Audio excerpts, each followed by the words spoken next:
Hello student, good morning to everyone. Today I study class 12th physics next video और उसमें हम लोग कल उस दिन पिछले दिन पढ़े थे पिछले लेक्चर्स में potential energy, electrostatic potential energy. आज हम लोग आगे पढ़ेंगे इलेक्ट्रोस्टैटिक पोटेंशियल एनर्जी में मैंने बहुत सारी चीज़ें आपको बताई थी कि क्या क्या चीज़ें होती हैं, कैसे कैसे वो डिपेंड करता है। Delta U minus delta T work done उसके क्या हो जाता था, इक्वल हो जाता था, ये बहुत सारी चीज़ें। अब यहाँ पर हमको निकालना है potential energy, potential energy of an electric dipole, of an electric dipole in a uniform electric field, in a uniform electric field। यानी हमको पोटेंशियल एनर्जी पढ़ना है इलेक्ट्रिक डाइपोल के कारण, potential energy of an electric dipole in uniform electric field. Uniform electric field में अगर कोई dipole रखा गया है तो उस पर हमको पोटेंशियल एनर्जी निकालनी है। ठीक है, चलिए देखते हैं। ये हुआ आपका क्या, ये पहले फिगर बनाते हैं इसके लिए। ये यूनिफॉर्म इलेक्ट्रिक फील्ड हुई, ई ऐसी होती है यूनिफॉर्म इलेक्ट्रिक फील्ड, ये यूनिफॉर्म इलेक्ट्रिक फील्ड हुई। चलिए इसमें किसी डाइपोल को हम लोग क्या कर देते हैं, रख देते हैं। ये आपका क्या हो गया, डाइपोल हो गया। ठीक है, कैसा होता है भाई, माइनस क्यू प्लस क्यू, यही होता है ना, minus Q plus Q charge. इस पर दो चार्ज होते हैं, इनके बीच की डिस्टेंस क्या होती है भाई, 2l होती है। इनके बीच की डिस्टेंस क्या हो गई, 2l हो गई। ठीक है, अब ये मान लेते हैं कितने एंगल पर इसको हमने रखा है, थीटा एंगल पर हमने सबसे पहले इसको प्लेस कर दिया है। जब यानी let us consider an electric dipole of minus q and plus q charge separated at distance 2l। ठीक है, placed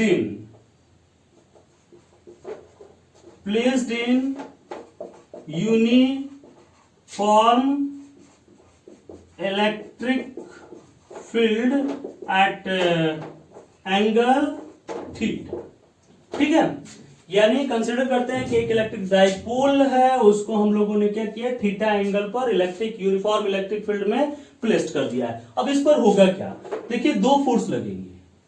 एक प्लस के कारण तो बाहर ई के डायरेक्शन में ही लग जाता है, क्यू इंटू ई पढ़े थे ना, ई बराबर एफ अपॉन क्यू, तो F बराबर क्या हो गया, क्यूई फोर्स लगेगा इसके ऊपर, तो क्यूई फोर्स इधर की तरफ लगा और क्यूई फोर्स इधर की तरफ लगा।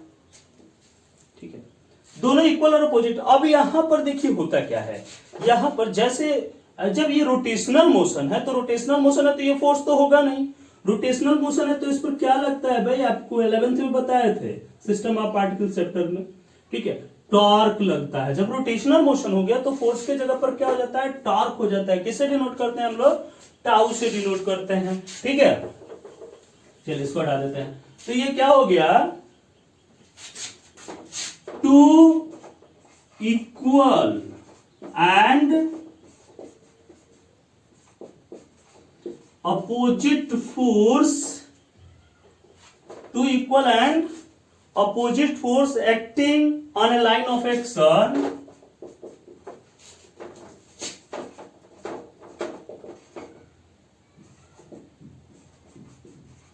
they form a couple। ये क्या करते हैं, दो इक्वल और अपोजिट फोर्स जब लगते हैं ना तो कपल फॉर्म। कपल क्या करता है, उसको घुमाने का प्रयास करता है। जैसे आप नल का टैप खोलते हैं तो ऐसे खोलते हैं कि नहीं खोलते हैं, ठीक है, तो उसको क्या करता है, वो घुमाने का प्रयास करता है। इक्वल फोर्स इधर से इधर, दो इक्वल और अपोजिट फोर्स तब तक नहीं लगेगा तब तक रोटेशनल मोशन नहीं होगा। तो they form a couple, they produce torque, they produce torque. ठीक है, टार्क। और वो टार्क टाउ बराबर क्या होता है भाई, पीई साइन थीटा। इसको प्रूफ नहीं कर रहा है, ये प्रूफ हो चुका है फर्स्ट चैप्टर में आपका, टाउ बराबर पी कॉस थीटा। ठीक है, नहीं याद है तो उसको थोड़ा सा हम याद दिला देते हैं। टार्क बराबर होता है फोर्स मल्टीप्लाई परपेंडिकुलर डिस्टेंस। जिसको नहीं याद है वो देख ले, भूल गया होगा तो। Force multiply perpendicular distance between them. ये देखिए इसके बीच का परपेंडिकुलर डिस्टेंस ये हुआ, थीटा एंगल बना रहा है, और ये 12 है, तो ये परपेंडिकुलर मतलब क्या हो जाएगा, sine theta equal to perpendicular distance A B C मान लो इसको, लो ए बी और ये क्या हो गया सी, तो बी सी अपन 12, यानी बी सी बराबर क्या हो गया 12 साइन थीटा। तो ये 12 साइन थीटा यहां पर आप रख सकते हैं। और अब बराबर फोर्स कितना है, QE, QE into 12 sine theta, और क्यू इंटू 12 बराबर क्या होता है भाई, पी साइन थीटा। ठीक है, Q इंटू 12 बराबर P। तो जिसको नहीं याद था फिर से बता दिया गया, ऐसे कर लेते हैं। तो टार्क हमने यहां पर लिखा डायरेक्ट, टाउ P बराबर क्या, टाउ बराबर पीई साइन थीटा। ठीक है, अब चलिए इसको क्या करते हैं, रोटेट। अब ये फोर्स लगेगा तो इसको रोटेट करने का प्रयास करेगा ना, तो small work done rotating angle D theta. D theta angle rotate करने में इसको कितना वर्क हो रहा करना पड़ेगा भाई, डी डब्ल्यू बराबर tau into D theta. Tau into D theta force, जैसे वर्क डन बराबर क्या होता है, फोर्स मल्टीप्लाई डिस्टेंस। तो work done due to rotation, torque into क्या, एंगुलर डिस्प्लेसमेंट। एंगल में कितने का डिस्प्लेसमेंट हुआ, यहां पर डिस्प्लेसमेंट ऐसे नहीं ना हो रहा है, एंगल में चेंज हो रही है, तो एंगुलर डिस्प्लेसमेंट। तो डी डब्ल्यू बराबर क्या हो गया, टाउ इंटू डी थीटा। तो चलिए अब क्या हो जाएगा, तब डब्ल्यू इक्वल टू क्या,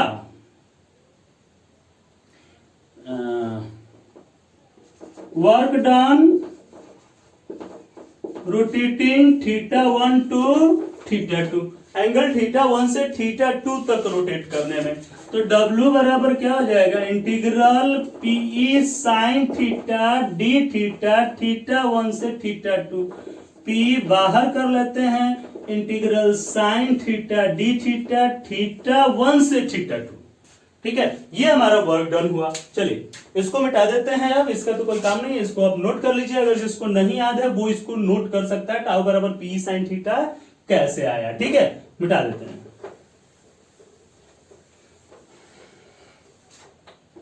तो ये चीज हुआ। अब चलते हैं इसका इंटीग्रल करते हैं। तो W बराबर क्या हो जाएगा, P, और साइन थीटा का इंटीग्रल क्या होता है, माइनस कॉस थीटा।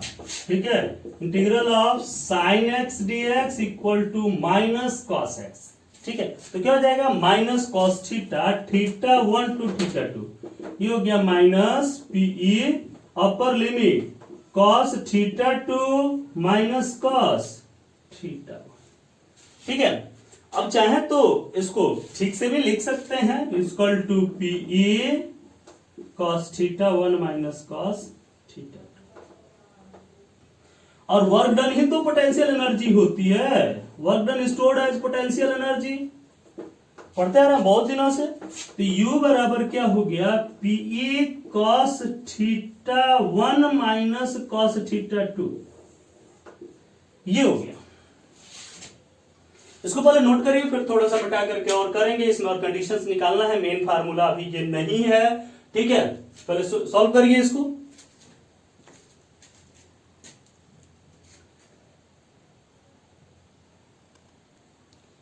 ठीक है, समझ में आया। तो U बराबर क्या आ गया, P cos theta 1 minus cos theta 2। इसको थोड़ा सा हम मिटाते हैं ऊपर वाला।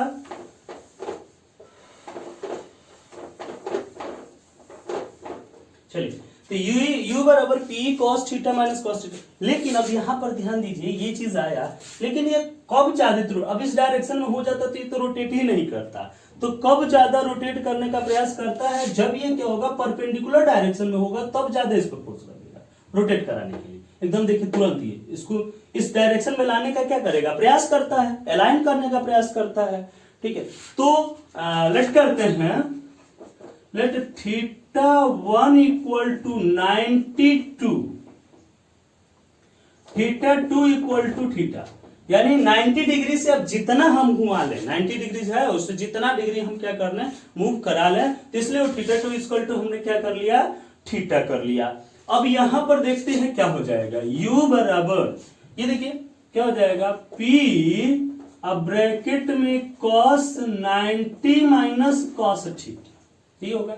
cos 90 की वैल्यू क्या होती है भाई, 0, cos 90 की वैल्यू क्या हो जाएगी, 0 हो जाएगी, तो ये हो गया PA 0 माइनस cos थीटा, ठीक है, यानी u बराबर क्या हो गया, माइनस P cos थीटा। ये देखिए u बराबर माइनस P cos थीटा, इसकी वैल्यू क्या हो गई, आ गई u बराबर माइनस P cos थीटा। समझ में आया? तो ये u की value potential energy minus P cos theta, बहुत इंपॉर्टेंट चीज है ये, और ये सेकेंड चैप्टर में से कोई भी टॉपिक सीबीएसई ने हटाया नहीं है, ठीक है।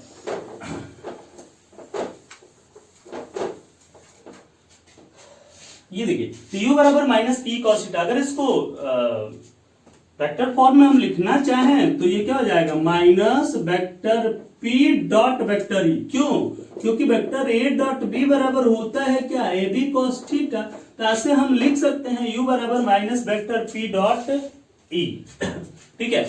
अब ये फार्मूला हो गया प्रूफ। चलते हैं एक दो केस करते हैं। केस फर्स्ट, अब यहां पर एक चीज ध्यान दीजिए, यहां से 3 केस हमारे क्या हो सकते हैं, हो सकते हैं। पहला चीज, थीटा इक्वल टू 0 हो, तो जब थीटा इक्वल टू क्या होगा, 0 होगा, थीटा इक्वल टू 0, तो cos 0 की वैल्यू क्या होती है भाई, 1 होती है। ये देखिए, ये जो इलेक्ट्रिक फील्ड है, डाइपोल भी इसी डायरेक्शन में हो गया, ये electric minus Q plus Q, ये डाइपोल का डायरेक्शन और इसका डायरेक्शन, दोनों का डायरेक्शन सेम हो गया, ये P का डायरेक्शन और ये E का डायरेक्शन, दोनों का डायरेक्शन क्या हो गया, सेम हो गया। अब जो दोनों का डायरेक्शन यहां पर क्या हो जा रहा है, सेम हो जा रहा है, तो इस पर नेट फोर्स कितना लगेगा, F नेट कितना हो जाएगा, 0, ठीक है। F नेट की वैल्यू इस पर कितनी हो जाएगी भाई, 0 हो जाएगी, ठीक है।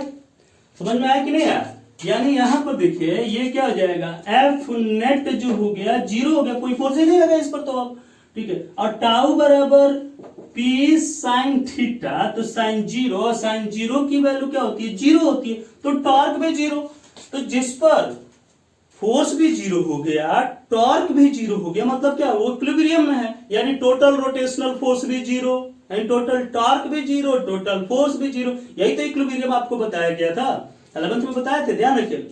इक्विलिब्रियम मतलब क्या होता है, किसी भी बॉडी पर लगने वाला टोटल फोर्स का सम क्या हो, 0। जैसे मान लीजिए हमारे पर 5 न्यूटन का फोर्स इधर लगा, 5 न्यूटन फोर्स इधर लगा, टोटल फोर्स कितना हो गया, 0, कोई फोर्स नहीं लगा।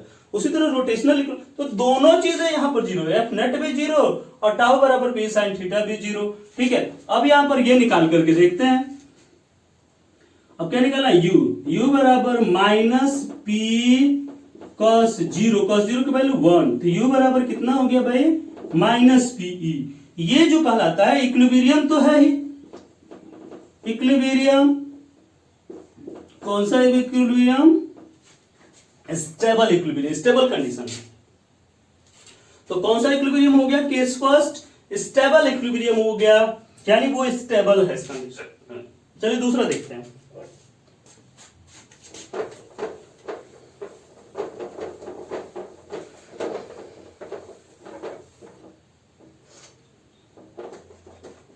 केस सेकेंड देखिए, केस सेकेंड, अब थीटा बराबर 0 हो गया, तो 90 डिग्री, 90 डिग्री जब लेते हैं तो ये देखिए, ये ऐसे था इलेक्ट्रिक फील्ड, और 90 डिग्री जब हम लेंगे, माइनस क्यू प्लस क्यू, ये 90 डिग्री जब हम ले लिए, तो P के डायरेक्शन से ये 90 डिग्री का एंगल बना रहा है। अब ये इसको क्या करेगा, इस पर नेट फोर्स लगेगा कि नहीं, टॉर्क लगेगा इस पर, तो इस पर टॉर्क प्रोड्यूस होगा, और जब इस पर टॉर्क प्रोड्यूस होगा, फिर ये क्या हो गया, कोई इक्विलिब्रियम नहीं हुआ, इक्विलिब्रियम नहीं हुआ, तो 0 इक्विलिब्रियम हुआ। थीटा इक्वल टू 90, तो u बराबर क्या हो गया, माइनस पी कॉस 90। इसी कंडीशन में ये ज्यादा मूव करता है। कॉस 90 की वैल्यू कितनी 0 होती है। जिसको नहीं याद होगा लिख लेगा कॉस 90 0। ठीक है, तो ये क्या हो गया, u इक्वल टू कितना 0। इसको कहते हैं जीरो इक्विलिब्रियम, कोई मतलब नहीं, जीरो इक्विलिब्रियम।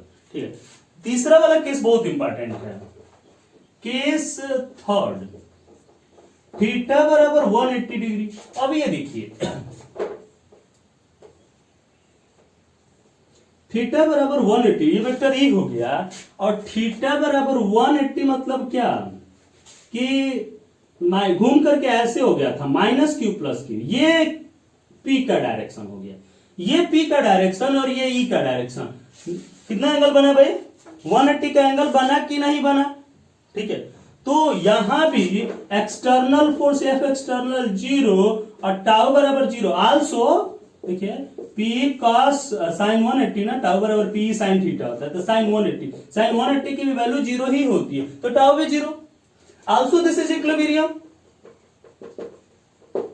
लेकिन ये इसको मूव कराने का प्रयास करेगा ना, घूम करके अलाइन करने का प्रयास करेगा, तो इसलिए ये कौन सा इक्विलिब्रियम हो गया, अनस्टेबल इक्विलिब्रियम। कैसा हो गया,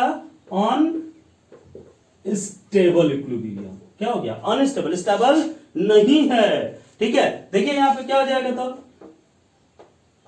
u बराबर माइनस पी कॉस थीटा, यानी minus P cos 180 degree. Cos 180 की वैल्यू कितनी होती है भाई, -1, माइनस माइनस क्या हो गया, +1, यानी u बराबर कितना हो गया, p। तो ये कौन सा कंडीशन हो गया, अनस्टेबल का कंडीशन हो गया। फिर उस डायरेक्शन में उसको लाने का ये क्या करेगा, प्रयास करेगा, तो दिस इज अनस्टेबल कंडीशन। समझ में आया। तो यहां से ये तीन कंडीशन देखते हैं, आपको मैंने दिखाया यहाँ पे, एफ नेट 0 है एंड टाउ बराबर P sine theta equal to be also 0, यानी फोर्स भी 0, टॉर्क भी 0 एंड टोटल फोर्स का सम भी 0, टोटल टॉर्क का यानी रोटेशनल इक्विलिब्रियम भी 0, ट्रांसलेशनल इक्विलिब्रियम भी 0, यानी वो क्या हो गया, ट्रांसलेशनल फोर्स भी 0, रोटेशनल फोर्स भी 0, यानी ये क्या हो गया, ट्रांसलेशनल इक्विलिब्रियम में भी है, रोटेशनल इक्विलिब्रियम में है, यानी कहने का मतलब क्या है, एकदम स्टेबल इक्विलिब्रियम है, स्टेबल है वो। दूसरे वाले केस में 90 डिग्री तो उसको घुमाएगा, एकदम 100% घुमाएगा, घुमाकर उस डायरेक्शन में लेकर आएगा, तो कोई इक्विलिब्रियम में नहीं है ये। ठीक है, तो जीरो इक्विलिब्रियम, और ये क्या है, अनस्टेबल इक्विलिब्रियम। ठीक है, तो ये तीन कंडीशंस है, इस तीनों कंडीशन को याद रखेंगे, बहुत इंपॉर्टेंट है तीनों कंडीशंस। ठीक है, चलिए इस पर एक छोटा सा क्वेश्चंस कर लेते हैं। ठीक है, चलिए कुछ क्वेश्चंस करते हैं, एक दो क्वेश्चंस हो गया, नोट हो गया ये।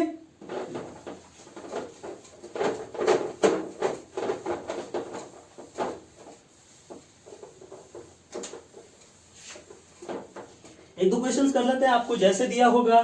ठीक है, क्वेश्चन सिंपल एक देखते हैं, डाइपोल रोटेट